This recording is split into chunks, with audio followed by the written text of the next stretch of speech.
Bueno, iluminación natural no voy a hablar mucho, es otro factor que es determinante y que tenemos que tener en cuenta. Es un factor de bienestar, asegura también, no solamente por la luz, sino por ese contacto que tenemos con el exterior. Se define, o sea, por definición es dinámica, es variable, varía a lo largo del día, a lo largo del año.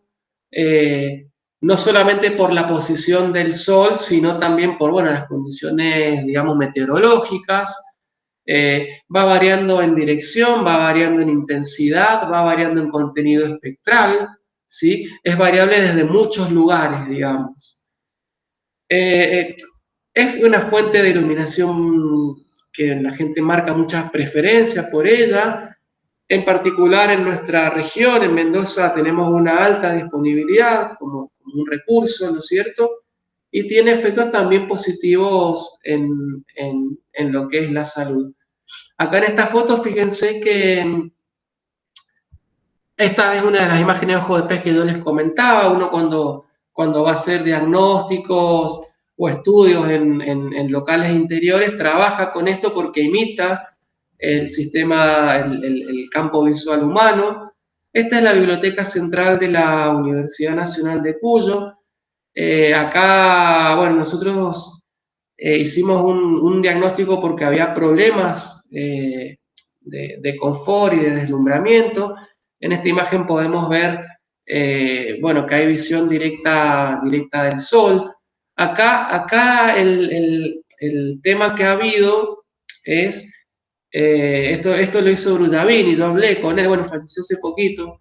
Yo le hice, en el marco de este trabajo, le hicimos una entrevista con una compañera, fue muy linda charla, porque nos contó, bueno, toda la experiencia que él ha tenido en tanta obra que ha hecho.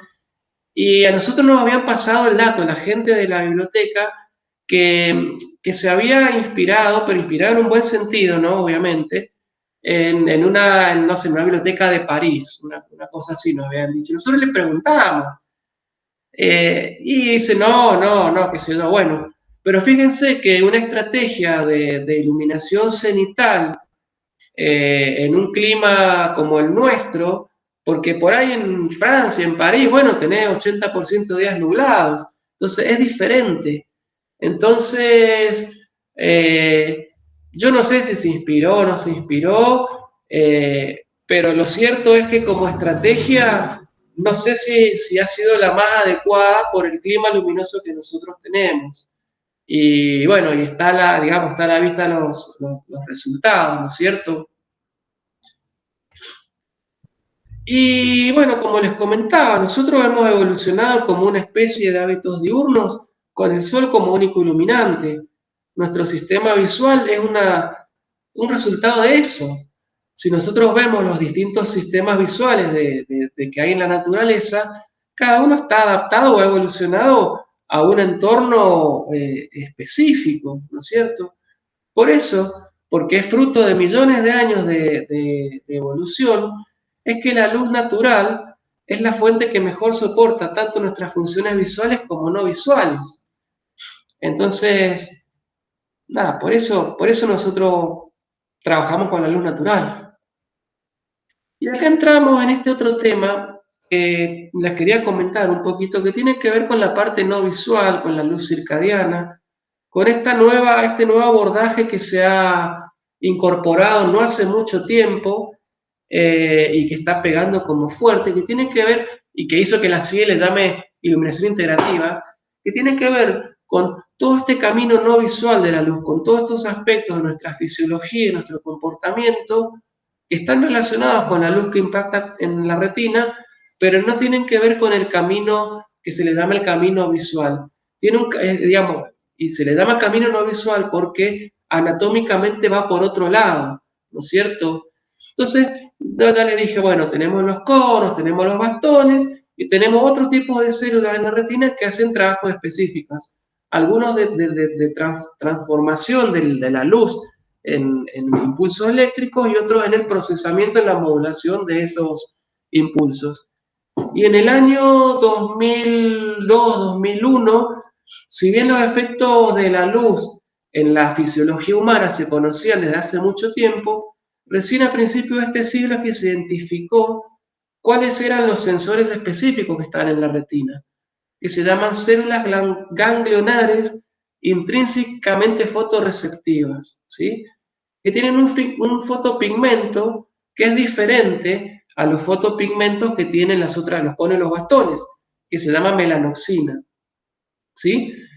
Entonces, este camino, esta respuesta no visual, tiene una curva de sensibilidad diferente.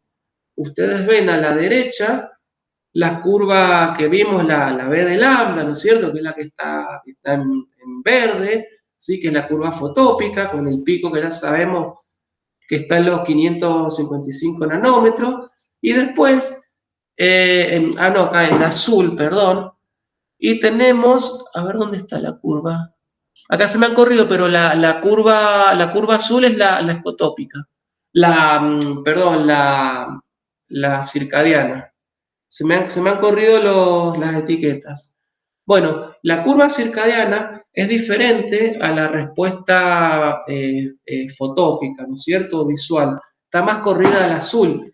Está más corrida, tiene un pico diferente, tiene una forma diferente y tiene un tiempo de respuesta diferente. La respuesta visual es más inmediata. La respuesta biológica es más lenta.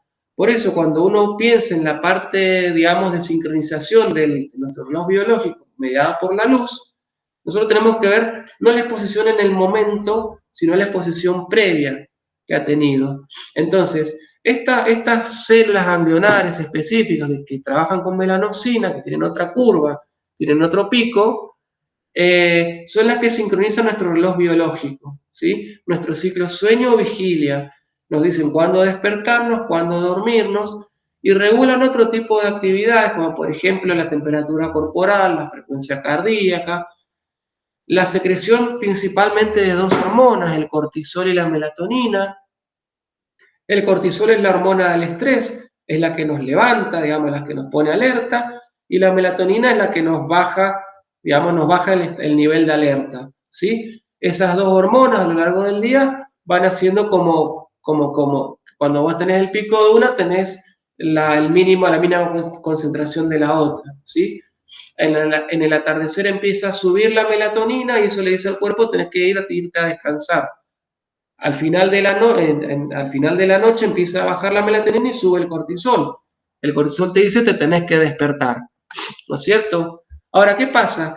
Este ciclo de cortisol y melatonina no dura exactamente lo que dura el día y la noche. Digamos, está como levemente desfasado. Y es la exposición a la luz la que nos sincroniza. Todos los días nos tenemos que sincronizar exponiéndonos a la luz adecuada en el momento adecuado. Y esa es la esencia de la iluminación integradora o integrativa, exponerse a la luz adecuada en el momento adecuado. Y pensar que una iluminación saludable también implica oscuridad, ¿sí? Porque hay veces donde necesitamos estar oscuras y hay veces donde necesitamos estar expuestos a la luz, ¿sí? Hay dos efectos que están relacionados con los efectos no visuales de la luz. Hay uno que es el cambio de fase, que tiene que ver, eh, con una exposición inadecuada durante un tiempo prolongado, donde se te atrasa, se te atrasa la hora digamos, tu ciclo de sueño-vigilia se desfasa del ciclo de luz y oscuridad natural, ¿sí? Esto es un efecto a largo plazo, se llama cambio de fase. Y, por ejemplo, lo podemos ver cuando uno viaja muchos, digamos, no sé, se va de acá a China, muchos usos horarios, ahí se produce una disrupción circadiana, ¿sí? La gente que trabaja por turnos y que no tiene un orden adecuado en esa organización laboral, el SAD. El SAD es un tipo de depresión estacional, es Seasonal Affective Disorder, ¿sí? Es una depresión de tipo estacional que tiene que ver con la falta de exposición a la luz. Eso se da principalmente por ahí en los países nórdicos, en las latitudes altas, ¿sí? Donde uno tiene inviernos con días muy cortos, ¿sí? ¿Y cómo se resuelve eso? Y se resuelve con fototerapia. el médico va y te dice, vos tenés SAD, tenés depresión estacional, entonces yo te voy a recetar y te ponen en un papelito, en letra de médico que no se entiende, te ponen, expóngase a 2000 lux durante 15 minutos entre las, no sé, entre las 10 de la, entre, no sé, las 7 de la mañana y las 9 de la mañana, ¿sí? Entonces, esa falta de luz que naturalmente uno no tiene, la compensa con luz artificial. Eso es más fototerapia, ¿sí? Hay otros desórdenes que tienen que ver con la parte más alimenticia, gástrica, algunos tipos de cáncer. Hay mucha incidencia de cáncer de mama, por ejemplo, en azafatas. Entonces en algún momento se pensó que era, bueno, porque están ahí, qué sé yo, más expuestos a la radiación solar, porque están más arriba en la atmósfera, pero fueron, hicieron estudios, midieron y no era por un tema de radiación, era por un tema esto de cómo tienen desordenados sus ciclos de luz y oscuridad, digamos. Ese es uno de los efectos, un efecto que es como un poco más permanente, ¿no es cierto? Y después está el otro efecto que es la supresión aguda de melatonina. Entonces, esa supresión de melatonina ocurre en horario, digamos, nocturno. Si uno se expone a luz elevada y principalmente luz con contenido azul, entonces no se va a segregar melatonina, se va a suprimir la melatonina y eso va a hacer que sigamos en estado de alerta, ¿sí? Algunos autores dicen que es como tomarte una taza de café. Entonces, tiempos cortos de exposición y un efecto temporal de aumento del estado de alerta, ¿sí? Ahora, como hablamos de iluminación adecuada en el momento adecuado, si vos tenés una actividad que se tiene que hacer de noche, donde vos requerís que la persona esté alerta de noche, entonces vos tenés que hacer un diseño de iluminación que tenga en cuenta eso, ¿sí? Que por ahí tengas un poco más de contenido de azul o hacer algún tipo de estrategia para que esa persona, por medio de la luz de la biología, esté alerta. Y a lo largo, y cuando va terminando el turno nocturno, ir bajando para que empiece a segregar el cortisol, ¿no es cierto? Entonces, todo un trabajo de gestión de la luz para que no se pierda esa sincronización que debería tener naturalmente el cuerpo, porque estamos preparados biológicamente para estar alerta de día y estar descansando de noche, ¿sí? Es un campo súper interesante, es nuevo a nivel, digamos, hasta teórico, si se quiere. Se está desarrollando una fotometría circadiana, donde nosotros tenemos, así como tenemos los lux, también tenemos lux circadianos, que se llaman EML, lux melanómicos equivalentes, ¿sí? Tenemos indicadores, por ejemplo, hay uno que se llama estímulo circadiano, donde hay tablas donde ustedes pueden ver, según el tipo de lámpara, o sea, el espectro que tiene esa lámpara, cuál es el potencial de activación circadiano que tiene.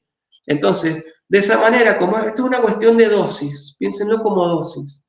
Entonces, la dosis que vos le tenés que dar a la gente para que esté activado, para que se le active su sistema circadiano. Si vos tenés un espectro más favorable, vas a necesitar menos tiempo de exposición y menos intensidad de luz. Eso se llama circadian stimulus, estimulación circadiana. Entonces, hay toda una fotometría nueva, hay sensores nuevos, así como tenemos luxímetros visuales, están apareciendo los luxímetros circadianos. Esa foto que ven ahí es un prototipo, se llama Dosimeter, ese aparato. Lo hizo gente de Estados Unidos, de Nueva York, con Peter Marrea, bueno, Mariana Figueiro, gente muy, muy copada, que es medio nivel prototipo, pero esto es lo que ellos vendían. Ahora hay equipitos un poquito más armaditos, más comerciales, digamos. Hay unos equipos brasileños, por ejemplo, que nosotros lo hemos comprado hace poquito, que directamente es como un reloj. Entonces vos te lo pones, porque ¿qué problema tenía este aparato? Que era como un aparato más para investigación, porque es una vincha y donde ustedes ven unos dos puntitos blancos, esos son los sensores. Obviamente que el mejor lugar para poder medir la luz circadiana es cerca del ojo. Pero bueno, esto lo resolvieron así, te ponían una vincha horrible con un aparato colgando y la verdad que era muy feo usarlo y muy incómodo. Ahora se está trabajando ya con un poquito más cómodo, digamos, más usable, si usamos un término de diseño, ¿sí? Así como tenemos variaciones individuales en lo que es, por ejemplo, la capacidad de adaptación o la capacidad o la agudeza visual, que por ejemplo varía con la edad, también tenemos los cronotipos. El cronotipo son diferencias individuales que hay entre las personas, son variaciones individuales que nosotros tenemos. Hay dos tipos básicos de cronotipos, los búhos y las alondras. Los búhos son personas nocturnas, las alondras son personas diurnas, ¿sí?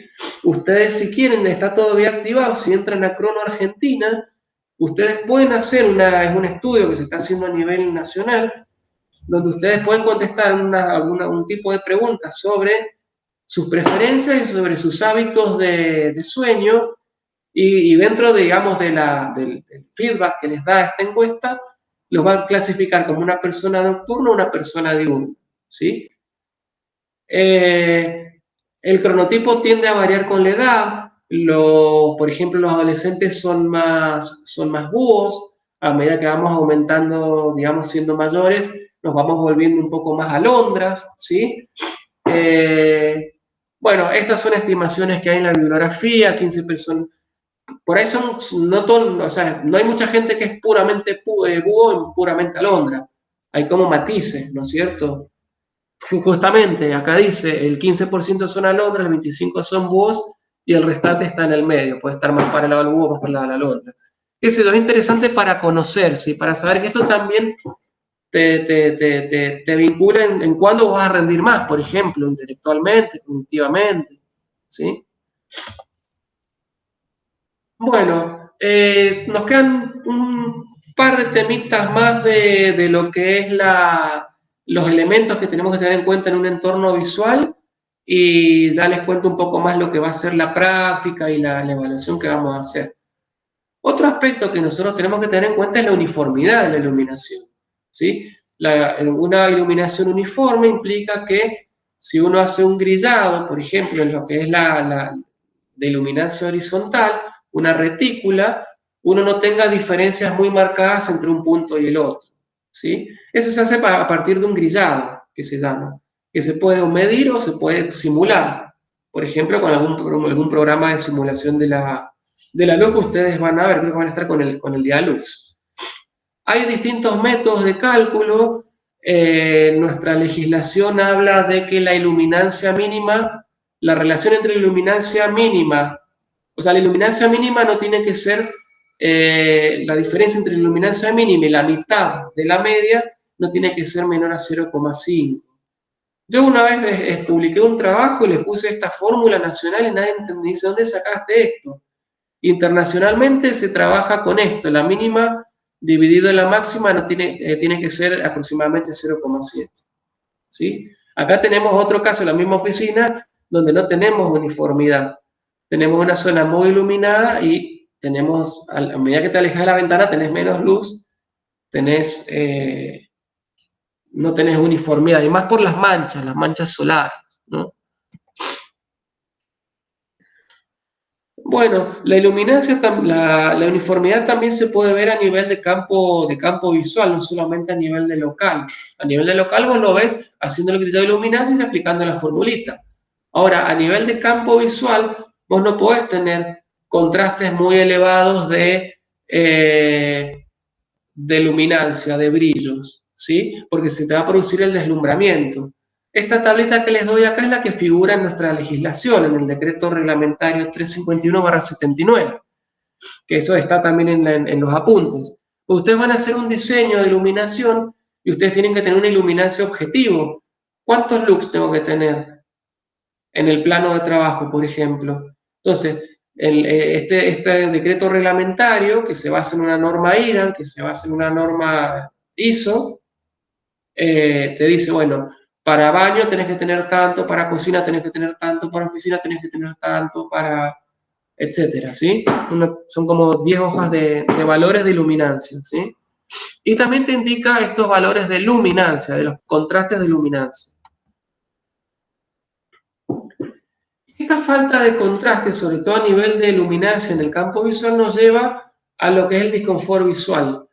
El disconfort visual, digamos, es una sensación de inconformidad con el entorno visual, que depende de la expectativa y el contexto. Si uno va a un boliche, es un entorno totalmente desconfortante a nivel visual, pero a uno no le molesta porque uno espera o está condicionado de otra forma. En una oficina no puedes tener el entorno visual que tenés en un boliche, entonces depende de la expectativa y del contexto, ¿sí? Uno de los elementos que más afectan al disconfort visual es el deslumbramiento. Y fíjense que disconfort no existe en español, pero bueno, uno se usa así, digamos, en la jerga porque viene del inglés discomfort, con M. No existe disconfort, pero bueno, se usa así, qué sé yo. El disconfort visual, el deslumbramiento, ocurre cuando nuestra capacidad de adaptación visual se ve superada, cuando no podemos pasar de esos escalones que yo les contaba. Hay muchos tipos de deslumbramiento, pero básicamente se refiere a dos causas, por saturación o por adaptación. Por saturación es cuando, digamos, la cantidad de luz a la que está, no te puedes adaptar a la cantidad de luz que vos tenés en tu entorno visual. Y de adaptación es cuando hay un cambio brusco de un estado de oscuridad a un estado de luz, ¿sí? Esos son los dos fenómenos que hay. También lo podemos clasificar como molesto o incapacitante. El incapacitante es el que te limita la capacidad de ver, que te afecta tu desempeño visual. Y el molesto es el que no necesariamente te afecta tu desempeño visual, pero te produce incomodidad. Lo más común es que uno encuentre en interiores el deslumbramiento molesto, ¿sí? Molesto psicológico también se le llama. En espacios interiores es muy probable que uno encuentre eso. El incapacitante no se da tanto, a no ser que tengas visión directa del sol, por ejemplo, ¿sí? O una fuente muy brillante, muy puntual en tu campo visual. El incapacitante se da más, por ejemplo, en conducción nocturna, cuando te deslumbra un auto que viene de frente.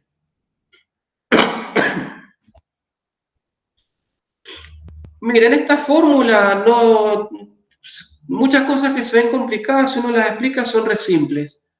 Básicamente esa fórmula lo que te dice es que el deslumbramiento depende de la luminancia de la fuente, de la luminancia del fondo, del tamaño y de la posición de la fuente y de cuál es tu luminancia de adaptación. Porque recién yo les decía, bueno, el deslumbramiento incapacitante te lo puede dar un auto que viene de frente de noche, ¿sí? Pero si vos medís la luminancia de esa lámpara, de esa óptica de auto, es la misma de día que de noche. De día no te afecta, ¿por qué? Porque estás adaptado a una luminancia alta. Ahora, el problema viene cuando estás adaptado a una luminancia baja. Entonces, esos son los factores que afectan. Entonces, a mayor luminancia de fuente va a ser mayor la probabilidad de deslumbrante. Según la posición en la que está, en la parte más central, tenés más probabilidades. Si vos tenés más contraste entre la fuente y su entorno, tenés más probabilidad de deslumbramiento. Y si vos tenés más grande la fuente, también te va a aumentar el deslumbramiento hasta el punto en que sea tan grande la fuente que te va a empezar a adaptar. Y ahí cae, ¿sí? Entonces, esto que les muestro acá son, uno cómo puede predecir el deslumbramiento. Y uno lo puede predecir, por ejemplo, con modelos matemáticos que a partir de imágenes te hacen automáticamente la fórmula y te indican todo lo verde que ven en esa imagen son fuentes de deslumbramiento basadas en estos modelos, ¿sí? O también uno le puede preguntar a la gente cómo te sentís. Esto es lo que se llama la escala de el voto de sensación de deslumbramiento o Glare Sensation Vote, lo pueden encontrar en la bibliografía. Entonces vos le preguntás a la gente, ¿tiene un brillo en este momento en su campo visual, sí o no? Bueno, ¿tiene? ¿Cómo lo siente? Descríbamelo, ¿como notable, como molesto, como intolerable? ¿Sí? Y para que la persona asigne un valor y toda la gente lo asigne del mismo modo, vos lo asociás a una cantidad de tiempo. Si vos tenés un brillo que está en tu campo visual, pero puede estar todo el día sin hacer nada, entonces es notable. Si vos podrías estar hasta una hora con eso, y bueno, es molesto. Y si te molesta tanto que inmediatamente vos no sé, apagarías la luz, cambiarías la posición, apantallarías o harías cualquier cosa, es intolerable, ¿sí? Esta es una forma simple de verificar el deslumbramiento en campo. ¿sí? Entonces, a partir de esto es que se han desarrollado distintos indicadores de deslumbramiento, algunos específicos para luz natural, otros específicos para luz artificial. Hay un montón, han ido cambiando, se han ido perfeccionando a lo largo del tiempo. Hoy tenemos dos modelos.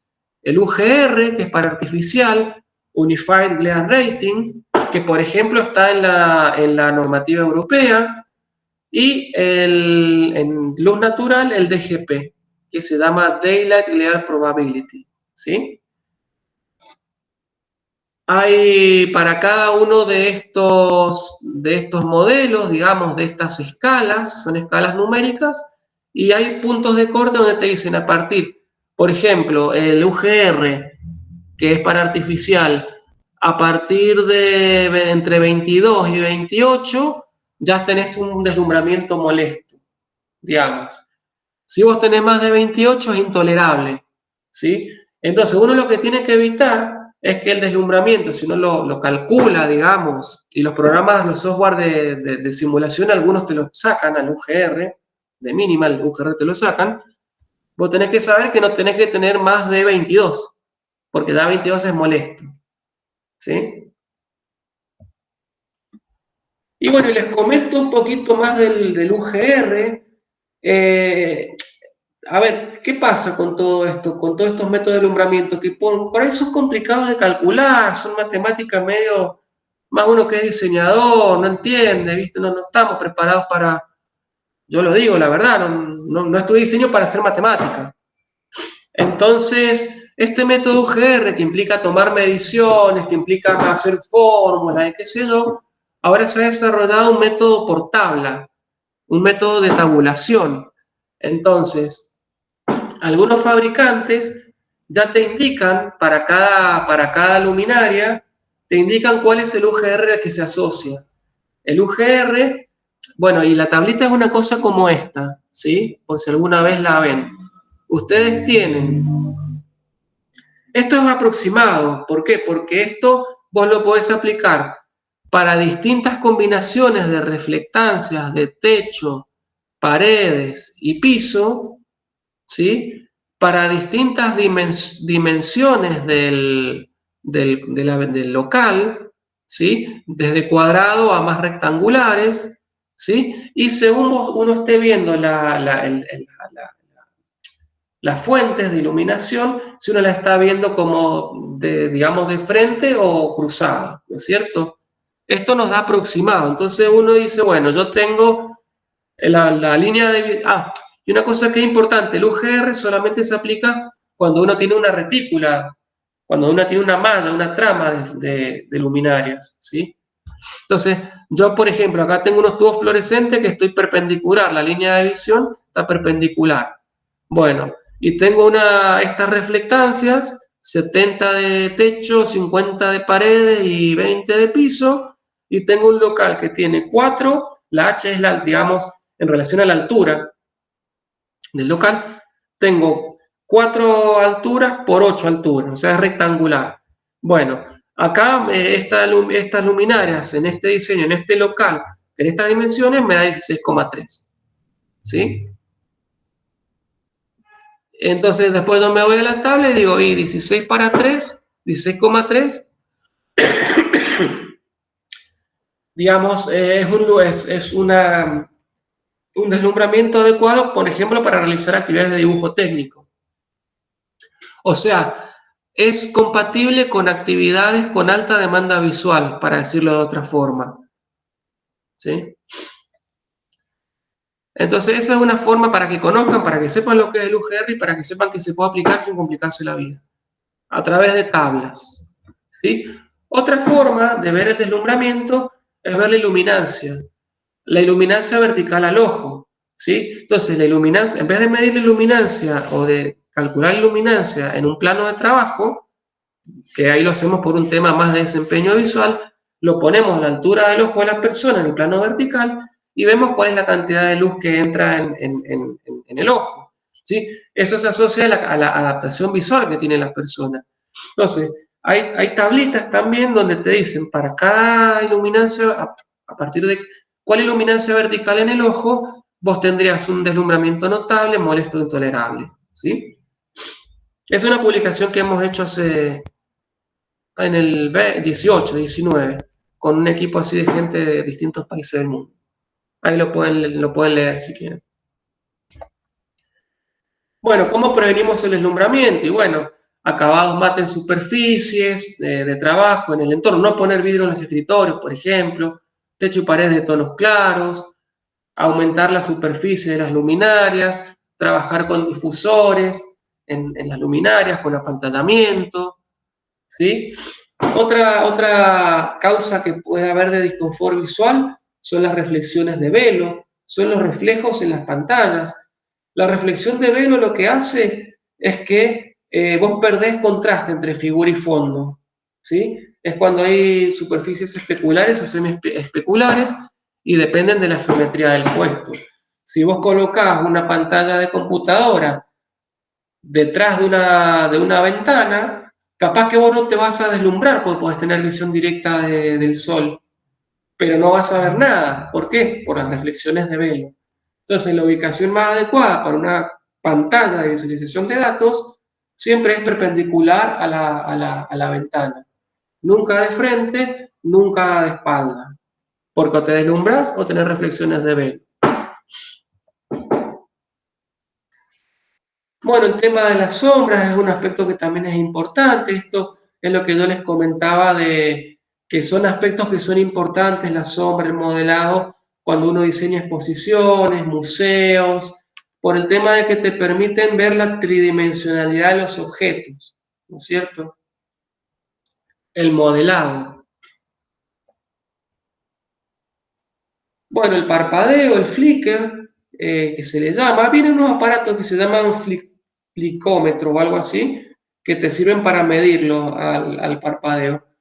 Como las fuentes de iluminación artificial se alimentan eh, en su mayoría con corriente alterna, eso hace que haya un parpadeo, una fluctuación en la cantidad de la luz emitida. Ahora ese parpadeo es tan rápido que quizás nuestro sistema visual no lo alcanza a percibir, ¿no es cierto? Pero incluso aunque uno no lo perciba visualmente, se han hecho estudios con electroencefalogramas donde someten a la gente a distintas fuentes y le miden las distintas ondas cerebrales y se ha visto que se afectan un cierto tipo de ondas que se llaman ondas alfa, que tienen que ver con el estado, con la irritabilidad y con, digamos, con los dolores de cabeza. Siempre dicen que por ahí no sé, las luces, los fluorescentes, los tubos fluorescentes se asocian a dolores de cabeza. Eso también tiene que ver con cuál es el equipo auxiliar que vos ponés. Ya, la verdad que a esta altura se usan solamente balastos electrónicos, que son de alta frecuencia y eso permite, digamos, disminuir estos efectos colaterales que si bien pueden no ser visuales, te afectan a nivel, no sé, sensación, salud. Bueno, la tecnología LED es bastante sensible al flicker porque tiene tiempos de respuesta muy rápido y tiene como poca inercia. Entonces, son bastante sensibles a lo que es el parpadeo. Necesitan una fuente, digamos, estable. Bueno, de hecho, trabajan con continuo, no les pone transformadores. Ya para ir terminando, les comento sobre una consecuencia o consecuencias de quizás malos diseños de entornos visuales y que tienen que ver también con nuestra propia realidad súper, hiper informatizada que se potenció quizás un poco también con el tema de la pandemia, ¿no es cierto? Entonces, les quería hablar un poco del síndrome visual informático, ¿sí? El SVI o Computer Vision Syndrome en inglés. Como todo síndrome, el síndrome se define como un conjunto de signos y de síntomas, pero sin una causa conocida, ¿sí? Fíjense que el HIV, el virus de inmunodeficiencia humana, antes era SIDA, síndrome de inmunodeficiencia adquirida. Entonces, cuando no se sabía lo que le causaba era un síntoma. Cuando se identificó que era un virus, pasó a llamarse VIH o HIV. Esa es la diferencia, eso es lo que define un síndrome. Síndrome visual informático no tiene causa conocida, pero son signos y síntomas visuales, oculares, musculoesqueléticos, que se resultan del uso prolongado de computadoras, ¿sí? Entonces, también depende de la dosis. Mientras más tiempo estás frente a una pantalla, es más probable que tengas estos síntomas, ¿sí? Según, digamos, datos epidemiológicos, entre el 64 y el 90% de los trabajadores que utilizan computadoras por más de 3 horas al día pueden llegar a referir el síndrome visual informático, ¿sí? Como les decía, esto es dosodependiente y depende del tiempo de uso de la PVD, pantalla de visualización de datos. Ahora, ¿qué problema hay con esto? Que uno no solamente usa las computadoras en el trabajo o las pantallas, uno no se expone solamente a pantallas en el trabajo, se pone en la vida porque uno se relaciona, se entretiene, trabaja con computadoras. Entonces es un problema que está empezando a tener como mucha más incidencia que previamente y que, como les digo, se potenció con la pandemia. Nosotros en la época de la pandemia hicimos un estudio, un relevamiento de síndrome visual informático en Argentina y les voy a mostrar muy rápidamente algunos resultados. ¿Cómo se diagnostica, entre comillas, el síndrome visual informático? A partir de una serie de síntomas que vos le preguntás a la gente y de la intensidad y la frecuencia que tienen esos síntomas. Y eso se transforma en un puntaje, ¿sí? Es una escala que se llama CBSQ. Entonces, a nosotros nos dio, según esta escala que nosotros aplicamos en la muestra que hicimos en todo el país, que esto lo hicimos en el 2020, plena pandemia. El 87,3% de la gente tenían un puntaje de este test que daba como que tenía síndrome visual informático, ¿sí? Que estábamos dentro de los parámetros esperables en distintos países similares. Por ejemplo, en Malasia 89, bueno, Nepal 82, bueno, son distintos trabajos similares al nuestro y nosotros estábamos dentro de lo que decía la bibliografía, ¿no es cierto? Pero fíjense qué cantidad tan grande. Casi el 90% de la gente tenía una suficiente cantidad de síntomas, de frecuencia y de intensidad como para tener síndrome visual informático, ¿sí? Bueno, estas son algunas de las... y aparte nosotros lo que hicimos fue, pues nosotros partimos de la base de que no solamente tenés exposición laboral, entonces indagamos también sobre los hábitos de uso de la gente, con qué equipos, ¿sí? Porque también el equipo depende de la distancia a la que vos observas, del tamaño de los estímulos, no es lo mismo la pantalla de un celular que la pantalla de una notebook, que la pantalla de un televisor cuando ves Netflix. Entonces, nosotros tomamos todo eso y sumamos no solamente en la exposición en la compu, que es por ahí lo más básico, sino también en el día a día.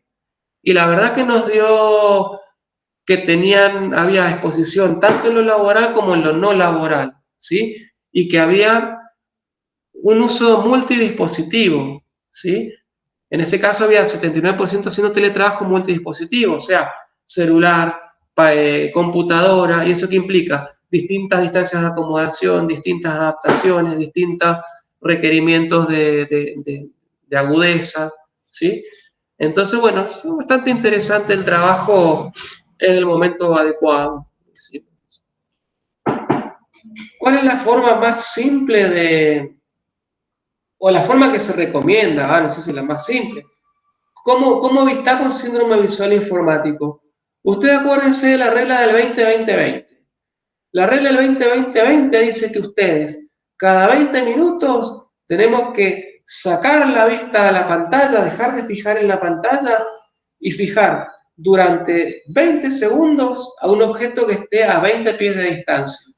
20 pies son 6 metros, ¿sí? Entonces acuérdense de la regla del 20-20-20.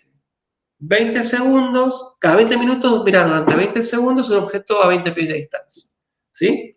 Bueno, fíjense que acá tenemos tablas. Tenemos tablas con niveles de iluminación mínimos, ¿sí? Nosotros podemos tener dos criterios de selección de iluminancias. Uno, por la dificultad de la tarea visual, que es esta tabla que están viendo acá. desde tareas con visión ocasional solamente hasta tareas excepcionales, difíciles, muy importantes. Fíjense que a mayor dificultad visual, mayor cantidad de luz requerida. La otra tabla es la que nos habla de por tipo de local. Entonces, en la vivienda, el baño, iluminación localizada, sobre espejos, dormitorios, hoteles, digamos, esto es una fuente de información y de consulta que la tienen que tener, porque esto es lo que les dice cuánta es la cantidad de luz que debería haber en el plano de trabajo. Y a partir de esa cantidad de luz que ustedes tienen ahí, es que ustedes van a proyectar la iluminación. Por ejemplo, no sé, con el método de los lúmenes, ¿sí? Entonces, esta es la fuente de consulta. Lo único que sí, ahora, esta es la ley, ¿sí? Tenemos una ley que es obligatoria, que se basa en una norma. La norma no es obligatoria. Hace poquito, la norma en la que se basa esta ley fue actualizada. Fue actualizada en base a la normativa europea, que es esta, ¿sí? Entonces, también tienen como material de consulta esta normativa europea, que es mucho más completa, porque fíjense que habla de modelado, que habla de reflexiones de velo, que habla de deslumbramiento a partir del UGR, ¿sí? Hace una ponderación por edad, ¿sí? Acá trabaja con distintos niveles de luminancia, y si uno tiene una población que la mitad es mayor de 60 años, uno, por ejemplo, si la tabla te dice 150, pero vos tenés unos observadores envejecidos, te dice pasate al escalón superior, andate a los 200, ¿sí? Entonces, la norma IRAM actual se basa en esta norma que está mucho más desarrollada. Es más, ahora esta ya está desactualizada porque en Europa se ponen unas normas nuevas, donde metieron ya cuestiones relacionadas con el circadiano. Pero fíjense que esta es mucho más completa. Y bueno, y en algún lado, un poquito más abajo, acá tenemos las tablas. Pero te da iluminancia, te da el UGR, deslumbramiento, y te da el rendimiento cromático, ¿sí? Entonces, está mucho más linda como para que ustedes lo tomen como base para el diseño, ¿sí? Entonces, bueno, sepan que existe y que la tienen disponible en la bibliografía.